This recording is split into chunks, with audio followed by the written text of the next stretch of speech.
Kelompok milisi perlawanan Libanon, Hizbullah mengaku bertanggung jawab atas penembakan rentetan roket ke kota Kiryat Shmona di Israel Utara, Rabu 27 Desember 2023. Dalam sebuah pernyataan, Hizbullah mengklaim telah meluncurkan 30 roket ke Kiryat Shmona. Serangan ini disebutkan sebagai balasan atas serangan sebelumnya dari tentara Israel atau IDF terhadap sebuah rumah di desa Ben Jbel, Libanon. Menurut pihak berwenang setempat di Kiryat Shmona, setidaknya ada 11 roket ditembakkan ke kota Israel tersebut. Times of Israel melaporkan 4 rudal Hizbullah mengenai sasaran di kota tersebut menyebabkan kerusakan pada rumah dan infrastruktur.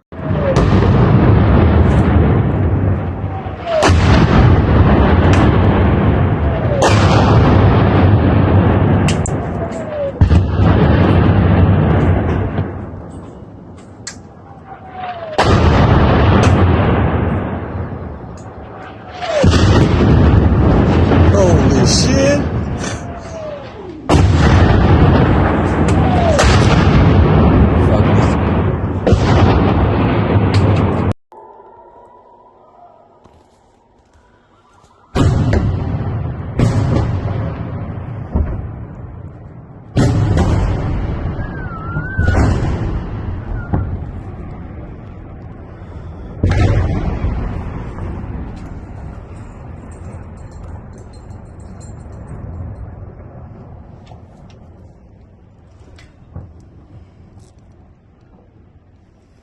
Download Tribun X sekarang, menghadirkan lokal menjadi Indonesia.